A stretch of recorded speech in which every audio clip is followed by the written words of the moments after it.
এবারের নির্বাচন যেন আনন্দ উৎসবের দিক থেকে, শান্তি শৃঙ্খলার দিক থেকে, ভোটার উপস্থিতির দিক থেকে, সৌহার্দ্য ও আন্তরিকতার দিক থেকে দেশের ইতিহাসে স্মরণীয় হয়ে থাকে। সেজন্য সকল আয়োজন সম্পন্ন করতে আগামীকাল থেকে আমরা সকলেই মানসিক প্রস্তুতি ও প্রাতিষ্ঠানিক আয়োজন শুরু করব। নির্বাচনে ভোটারদের সম্পর্কে দুই একটা কথা বলতে চাই। এবার আমরা প্রবাসী ভোটারদের ভোট দেওয়ার আয়োজন নিশ্চিত করতে চাই। অর্থনৈতিক দিক থেকে সম্পূর্ণ বিধ্বস্ত বাংলাদেশ যে আবার দ্রুত ঘুরে দাঁড়াতে পেরেছে, তার বড় কারণ হলো আমাদের রেমিটেন্স যোদ্ধাদের ঐতিহাসিক অবদান।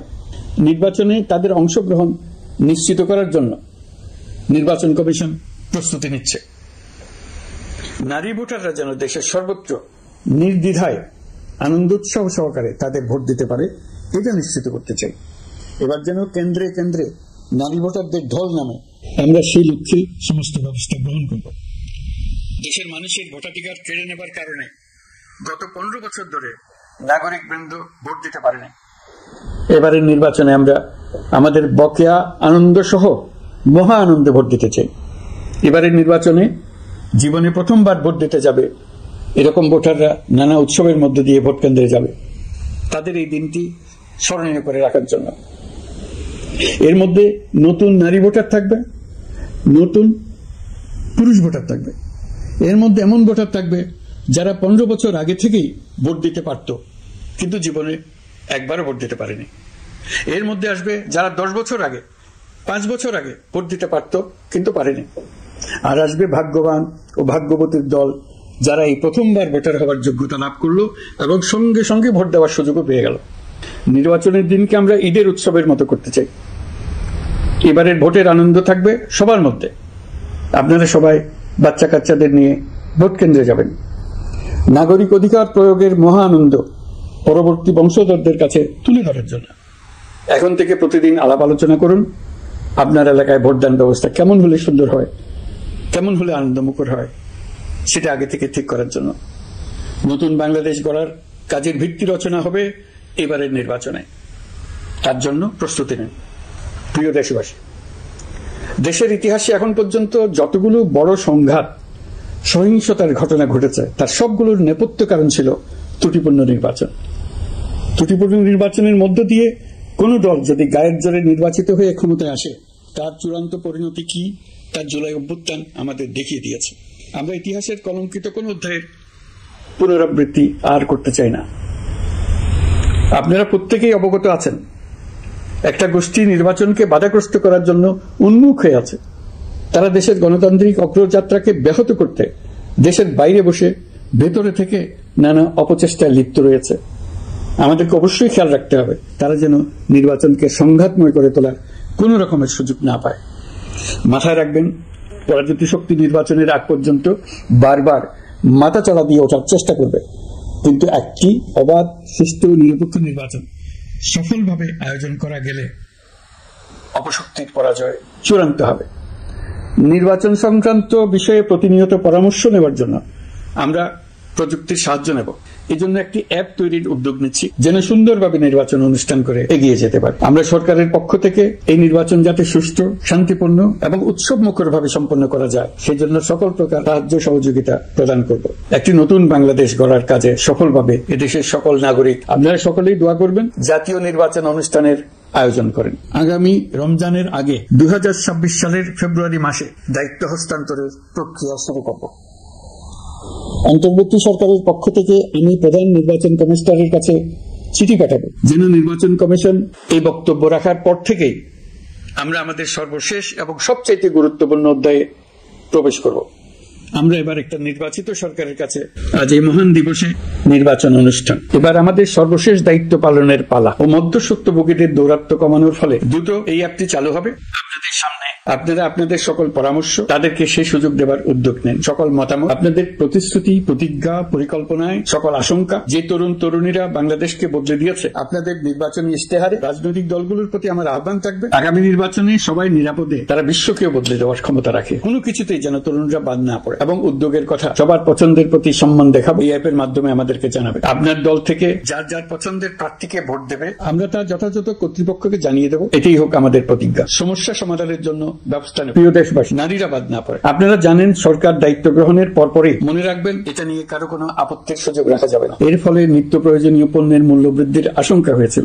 গত বছরের একই সময়ের তুলনায় এটা দ্বিগুণেরও বেশি। এটি এড়ানো গেছে। বিশেষ করে নজরদারি। এই জুন মাসে দেশের সার্বিক মূল্যস্ফীতি কমে এই নিয়ে 4 মাস ধরে সার্বিক মূল্যস্ফীতি ক্রমান্বয়ে কমেছে। বর্তমান অন্তর্বর্তীকালীন সরকারের প্রতি প্রবাসীদের অসীম আস্থার ফলে মুদ্রাবাজারেও স্থিতিশীলতা ফিরে এসেছে। এবছরের পবিত্র মাহে রমজান মাস থেকে শুরু করে এখন পর্যন্ত বাজার পরিস্থিতি অনেক বছর পর ডলারের বিপরীতে টাকার মান বাড়ছে। আমরা সবাই ব্যাপক ক্ষতি সাধন করেছে। দেশের দক্ষিণ ও উত্তরাঞ্চলে যে ভয়াবহ বন্যা পরিস্থিতি তৈরি হয়েছিল, আমরা আশা করছি ডিসেম্বরের মধ্যে গত 11 মাসে বৈদেশিক পাওনাদারদের পাওনা সুদ ও আসল বাবদ তা ফসল উৎপাদনে তবে সংশ্লিষ্ট প্রতিষ্ঠান ও কর্তৃপক্ষের যথাযথ পদক্ষেপ এখন সেটা অর্ধেকে নেমে এসেছে। খাদ্য মূল্যস্ফীতি হয়েছিল প্রায় 14%। নিয়ন্ত্রণ ছিল আমাদের জন্য সবচেয়ে বড় চ্যালেঞ্জ। আগামীতে এই ধারা বজায় থাকবে বলে এটা 6% নেমে আসবে। $4 বিলিয়ন স্থিতিশীল রয়েছে। আগের বকেয়া আদায় পরিশোধের পরও ভঙ্গুর অর্থনীতি মূল্যস্ফীতির বন্যার কারণে 8.48% হয়েছে, যা বিগত 35 মাসের মধ্যে অর্থাৎ $400 কোটি অর্থ পরিশোধ করা হয়েছে, যা এই যাবৎকালের সর্বোচ্চ। বিদেশি বিনিয়োগ বৃদ্ধিতে বিভিন্ন উদ্যোগ নেওয়ার ফলে এর ফলে টাকা শক্তিশালী হয়েছে। সর্বনিম্ন গত অর্থ বছরে ব্যাংকিং চ্যানেলে রেকর্ড $3033 কোটি প্রবাসী আয় দেশে এসেছে। রপ্তানি আয়ে প্রায় 9% প্রবৃদ্ধি হয়েছে। বৈদেশিক মুদ্রার রিজার্ভ বাড়ছে। এই বছরের প্রথম 3 মাসে বিদেশি বিনিয়োগ এসছে 10.5 কোটি টাকা, যা গত সরকারের আমলের শেষ 6 মাসের তুলনায় দ্বিগুণ। কর্মসংস্থান সৃষ্টি অন্তর্বর্তীকালীন সরকারের অন্যতম বড় লক্ষ্য। আরও চীনা কোম্পানিকে এই দেশে বিনিয়োগের জন্য উৎসাহিত করবে। এর মাধ্যমে আমাদের তরুণ তরুণীদের কর্মসংস্থানের পথ খুলবে। গত 16 বছরে দেশ থেকে যে বিপুল পরিমাণ অর্থ পাচার হয়ে গিয়েছে, আমাদের অর্ধেক দেশ নিয়ে মাথা কামাই। আমরা সেটা ফিরিয়ে আনার উদ্যোগ নিয়েছি। এই দীর্ঘ আইনি প্রক্রিয়ার জন্য সরকার নামকরা বিদেশি আইনি প্রতিষ্ঠানকে নিয়োগ দিয়েছে। যথাযথ আইনি পদক্ষেপের ফলে বিশ্বের বিভিন্ন দেশে $250 মিলিয়ন বিনিয়োগের প্রতিশ্রুতি নিয়ে এসছে, যা খাতে চীনা কোনো কোম্পানির একক সর্বোচ্চ বিনিয়োগ। তাদের এই বিনিয়োগের ফলে 25,000 লোকের কর্মসংস্থান হবে। আমরা দৃঢ়ভাবে বিশ্বাস করি আমরা এই সম্পদকে কাজে লাগিয়ে সমান্তরালভাবে পানিভিত্তিক অর্থনীতি গড়ে তুলতে চাই। আমরা প্রায় ভুলে যাই যে বঙ্গোপসাগরের একটা অংশও আমাদের দেশ। এর পরিমাণ আমাদের মোট জমির পরিমাণের চাইতে বেশি। সম্প্রতি আমরা আশা করি ফরেন ডাইরেক্ট ইনভেস্টমেন্ট এসছে 16,500 কোটি টাকা। হংকং ভিত্তিক শিল্প গোষ্ঠী হান্ডা বাংলাদেশের বস্ত্র তৈরি পোশাক খাতে ফেসিবাদী দুর্বৃত্তরা যে অর্থ সম্পদের পাহাড় গড়েছে, তার কিছু কিছু ইতিমধ্যে জব্দ হয়েছে। এই কার্যক্রম সঠিকভাবে চালিয়ে যেতে পারলে অল্প সময়ের মধ্যে আরো কিছু ইতিবাচক ফলাফল পাওয়া যাবে বলে আমি বিশ্বাস করি। দেশের ভেঙে পড়া অর্থনীতিকে মজবুত করতে হলে বাকি পানিভিত্তিক অর্ধেক দেশকে হিসাবেই ধরি না, কারণ আমরা ওই অংশে বসবাস করি না। আমরা তো হাওর বাওয়ারেও বসবাস করি না, তাই বলে তো তাকে হিসাবের বাইরে রাখি। এখন থেকে আমাদের অংশের বঙ্গোপসাগরকে আমরা আমাদের দেশের মূল্যবান অংশ, এই কথা সবসময় মাথায় রেখে অগ্রসর হব। এই অংশের পানির উপর দিয়ে দেশ বিদেশের সঙ্গে আমরা বাণিজ্য করব, তার মাধ্যমে আমরা পুরো পৃথিবীকে আমাদের প্রতিবেশী বানাবো। এই পানির মধ্যে আছে অফুরন্ত সম্পদ, মৎস্য সম্পদ। আমি বরাবরই বলে এসেছি এদেশের নদী ও বিশাল সমুদ্র আমাদের মূল্যবান সম্পদ। আর অক্টোবর থেকে হিসাব করলে 6 মাসে হান্ডার এই বিনিয়োগ আমাদের চিন্তায় মৌলিক পরিবর্তন আনতে হবে, যা প্রতি বছর ফসল দেয়। সরকার সম্প্রতি বাংলাদেশ নৌবাহিনী পরিচালিত ড্রাই ডক লিমিটেডকে New Mooring terminal container handling এর দায়িত্ব দিয়েছে। তারা কাজ শুরু করা মাত্রই কিছু ইতিবাচক পরিবর্তন এসেছে। প্রথম 2 সপ্তাহে দেখা গেছে আগের তুলনায় প্রতিদিন গড়ে 225টি বেশি কন্টেইনার হ্যান্ডলিং হচ্ছে। এই বন্দরকে আধুনিকভাবে গড়ে তোলা গেলে আমরা প্রায় সবসময় জমিভিত্তিক এই পানির নিচে আছে অফুরন্ত গ্যাস, এর সবকিছুকে নিয়েই প্রতিনিয়ত আমাদের চিন্তা ভাবনাকে চালিত করতে হবে। ইতিবাচক ভূমিকা রাখতে সক্ষম হবে, বিনিময়ে তারাও উপকৃত হবে, আমরাও উপকৃত হবে। আমাদের উপকূল অঞ্চল সম্ভাবনার আধার। বর্তমান সরকার চট্টগ্রাম বন্দর ব্যবস্থাপনাকে নতুন করে সাজানোর উদ্যোগ নিয়েছে। আমাদের অর্থনীতি নতুন শক্তিতে বলীয়ান হবে। প্রিয় দেশবাসী, কুমিরা থেকে টেকনাফ পর্যন্ত নানা বন্দরের কর্মচাঞ্চল্যে সমগ্র উপকূল অঞ্চলকে দক্ষিণ এশিয়ার একটি গুরুত্বপূর্ণ অর্থনৈতিক প্রাণকেন্দ্র হিসেবে প্রতিষ্ঠা করবে। শুধু সমুদ্রের সান্নিধ্য এবং তার ব্যবহারের দক্ষতার কারণে সমুদ্র উপকূলীয় অঞ্চলের সম্পদ ও পরিবেশের টেকসই ব্যবহার নিশ্চিত করতে আমাদের বন্ধু দেশগুলোর সঙ্গে আলোচনা শুরু করেছি। তারা উৎসাহ সহকারে সাড়া দিয়েছে। প্রবাসী বাংলাদেশিদের জন্য তা শুধু বাংলাদেশের অর্থনীতিতেই ভূমিকা রাখবে না, নেপাল, ভুটান সহ পার্শ্ববর্তী অঞ্চলের অর্থনীতিতে গভীর সমুদ্রকে আমরা এখনো আমাদের কল্যাণে কাজে লাগাতে পারিনি। ভিসা সংক্রান্ত জটিলতা দূর করতে আমরা গভীরভাবে কাজ করে যাচ্ছি। বাংলাদেশি নাগরিকদের জন্য আরব আমিরাত পুনরায় ভিসা চালু করেছে। মালয়েশিয়া কর্তৃপক্ষ বাংলাদেশি কর্মীদের জন্য প্রথমবারের মতো মাল্টিপল এন্ট্রি ভিসা চালু করেছে। অন্যান্য দেশের সঙ্গেও ভিসা জটিলতা কিভাবে কমিয়ে আনা যায় এ নিয়ে আমরা কাজ করে যাচ্ছি। আগামী 5 বছরে জাপানে অন্তত 1 লক্ষ বাংলাদেশি তরুণদের পাঠানোর প্রস্তুতি শুরু করেছে। তরুণদের সেখানে পাঠানোর জন্য বিশেষ প্রশিক্ষণ, অন্যান্য ব্যবস্থাও আমরা নিতে শুরু করেছি। পুরো অঞ্চলে অনেকগুলো শিল্পাঞ্চল গড়ে উঠবে, এতে করে লক্ষ লক্ষ মানুষের কর্মসংস্থান হবে। একে কেন্দ্র করে আমরা মাছ পালন, আহরণ ও প্রক্রিয়াজাতকরণের শিল্প গড়ে তুলতে কাজ শুরু করেছি। এর পাশাপাশি আমরা ইতালি, দক্ষিণ কোরিয়া, সার্বিয়া সহ বিভিন্ন দেশে দক্ষ কর্মীদের পাঠানোর উদ্যোগ নিয়েছে। সৌদি আরব, জর্ডান, ওমান সহ বিভিন্ন দেশে নথিপত্রের কারণে যে প্রবাসীরা ইরেগুলার হয়ে গিয়েছিলেন তাদেরকে রেগুলারাইজ করার জন্য ব্যবস্থা নিয়েছে। আমরা বিভিন্ন দেশের সঙ্গে বিদ্যমান চুক্তিগুলোকে পর্যালোচনা করে দেখছি যাতে আমাদের প্রবাসী ভাই বোনদের জন্য সেগুলো স্বস্তিদায়ক হয়। দেশে এবং দেশের বাইরে বাংলাদেশের নাগরিকরা যে যেখানে অবস্থান করছে তারা যাতে সব ধরনের নাগরিক সুবিধা পান, আমরা সেই বিষয়ে উদ্যোগ নিয়েছি। চলতি বছর আমাদের নানা উদ্যোগের ফলে প্রায় 87,000 বাংলাদেশি সুষ্ঠুভাবে হজ পালন করতে পেরেছেন। হজের ব্যয় অন্যান্য বছরের তুলনায় আমরা কমিয়ে আনতে পেরেছি। হাজিরা যাতে নির্বিঘ্নে হজ সম্পন্ন করতে পারে সেজন্য লাব্বায়েক নামে অ্যাপ চালু করেছে, যার মাধ্যমে ঘরে বসেই হাজিদের আত্মীয় স্বজন, পরিবার পরিজন তাদের অবস্থান প্রতি মুহূর্তে জানতে পেরেছেন। এই বছর দক্ষিণ এশিয়ার অন্যান্য দেশগুলোতেও আমাদের হজ ব্যবস্থাপনা প্রশংসিত হয়েছে। আমাদের বাবা, মা ও শিক্ষকরা বিশ্ববিদ্যালয়ে পাঠায়। এর কারণ আবাসিক হলের নোংরা পরিবেশ, খাবারের নিম্নমান, তার উপর দলীয় সন্ত্রাসীদের দমন পীড়ন।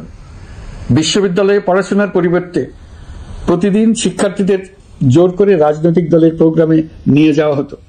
প্রশাসন ও শিক্ষকরা সবই জানতেন, অথচ কেউ এটি থামাতে পারেননি, চেষ্টাও করেননি। কারণ শিক্ষকদের একটি বড় অংশ প্রমোশনের জন্য, সুবিধার জন্য দলীয় রাজনীতিতে জড়িত ছিল। আগামী বছরের হজ ব্যবস্থাপনা যেন আরো নির্বিঘ্নে সম্পন্ন করা যায় সেজন্য মন্ত্রণালয় এখন থেকেই প্রস্তুতি নিতে শুরু করেছে। প্রিয় দেশবাসী, লেখাপড়া শেষ করে অনেক ছাত্র অসুস্থ হয়ে বের হয়। আমাদের বাবা মায়েরা তাদের সন্তানকে বহু কষ্টে বড় করে তরুণ শিক্ষার্থীদের পাশে ঢাল হয়ে দাঁড়িয়েছিলেন। জুলাই গণঅভ্যুত্থানে নিপীড়কের ভূমিকা ছিলেন। প্রতিটি বিশ্ববিদ্যালয়ের আবাসিক হলগুলোতে দলীয় সন্ত্রাসীদের নিয়ন্ত্রণ আর অমানসিক নির্যাতন চলত। সেখানে গড়ে তোলা হয়েছিল টর্চার সেল। অন্তর্বর্তী সরকার প্রতিশ্রুতিবদ্ধ যে আমরা আর কখনো শিক্ষা প্রতিষ্ঠানগুলোকে এমন কোন রাজনীতি দ্বারা কলুষিত হতে দেব না যা পড়াশোনার পরিবেশ নষ্ট করে, তরুণদের জীবন ধ্বংস করে। বাবা মায়েদের যেন সন্তানকে বিশ্ববিদ্যালয়ে পড়তে পাঠিয়ে আর কখনো শঙ্কায় থাকতে না হয়। বর্তমান সরকার দায়িত্ব গ্রহণের পরপরই শিক্ষা ব্যবস্থার উন্নতির জন্য ধারাবাহিকভাবে পরামর্শক কমিটির সঙ্গে বৈঠক করেছে, বিভিন্ন উদ্যোগ হাতে নিয়েছে। বিদ্যালয়গুলোতে শিক্ষার মান কিভাবে বাড়ানো যায় সে বিষয়ে বিভিন্ন উদ্যোগ নেওয়া হচ্ছে। সরকার কিছুদিন আগে সারা দেশের সরকারি প্রাথমিক বিদ্যালয়ের সব প্রধান শিক্ষকের বেতনের গ্রেড 1 ধাপ বাড়িয়ে 10ম গ্রেড করার সিদ্ধান্ত নিয়েছে। এটি একটি যুগান্তকারী সিদ্ধান্ত। প্রাথমিক বিদ্যালয়গুলিতে শূন্য পদে 6,500 প্রধান শিক্ষক নিয়োগের প্রক্রিয়া চলছে। প্রাথমিকের পড়াশোনার পদ্ধতিগত পরিবর্তনের দিকেও আমরা মনোযোগ দিচ্ছি। পার্বত্য চট্টগ্রামে কমপক্ষে 100টি স্কুলে এবছরের মধ্যেই ই-লার্নিং চালু হবে। ঢাকা চট্টগ্রামের অভিজ্ঞ শিক্ষকরা প্রযুক্তির সহায়তায় এসব স্কুলে শিক্ষকতা করে সেখানকার শিক্ষক ঘাটতি পূরণ করবেন। যেসব এলাকায় বিদ্যুতের ঘাটতি রয়েছে সব স্কুলে ইন্টারনেট সংযোগ ও মাল্টিমিডিয়া শ্রেণীকক্ষ তৈরির নির্দেশ দেওয়া হয়েছে। সেখানে সোলার প্যানেল বসিয়ে বিদ্যুতের ঘাটতি নিরসন এবং মোবাইল নেটওয়ার্ক ও স্টারলিংক পরিষেবা ব্যবহার করে এই সংকট মোকাবেলা করা হচ্ছে। স্কুলগুলোতে মেয়েদের জন্য বিশেষ ব্যবস্থা গ্রহণ করে তাদের পড়াশোনার উপযোগী করে তোলা হচ্ছে। স্কুলের অবকাঠামোকে নারীবান্ধব করে তুলতে স্কুল ভবন নির্মাণের সময় কমিটিতে নারী স্থপতি রাখার নিয়ম করা হয়েছে। আমাদের লক্ষ্য হলো স্কুল ভবনের ডিজাইন থেকে শুরু করে পড়াশোনার পরিবেশ, চিন্তা ভাবনায় মেয়েদেরকে বিশেষভাবে গুরুত্ব দেওয়া, যাতে তারা ব্যক্তিগত নিরাপত্তা ও স্বাস্থ্যের দিক থেকে স্বস্তিদায়ক পরিবেশে পড়াশোনা করতে পারে। জুলাই গণঅভ্যুত্থানে শহীদ ও আহত যোদ্ধাদের জন্য আমরা নিরলসভাবে কাজ করে যাচ্ছি। এখন পর্যন্ত 775টি শহীদ পরিবারকে, প্রিয় দেশবাসী, প্রায় 100 কোটি টাকার সঞ্চয়পত্র ও মাসিক ভাতা বাবদ ব্যাংক চেক দেওয়া হয়েছে। অবশিষ্ট যারা আছেন তাদেরও কয়েকটি আইনগত বিষয় নিষ্পত্তি সাপেক্ষে সঞ্চয়পত্র দেওয়ার প্রক্রিয়া চলছে। এর পাশাপাশি আহত 13,800 জন জুলাই যোদ্ধাকে 3টি ক্যাটাগরিতে নগদ টাকা ও চেক বাবদ 153 কোটি 4 লাখ টাকা প্রদান করা হয়েছে। 78 জন অতি গুরুতর আহত জুলাই যোদ্ধাকে সিঙ্গাপুর, থাইল্যান্ড, তুরস্ক এবং রাশিয়ার উন্নত চিকিৎসার জন্য পাঠানো হয়েছে এবং চিকিৎসা ব্যয় বাবদ এ পর্যন্ত প্রায় 100 কোটি টাকা ব্যয় হয়েছে।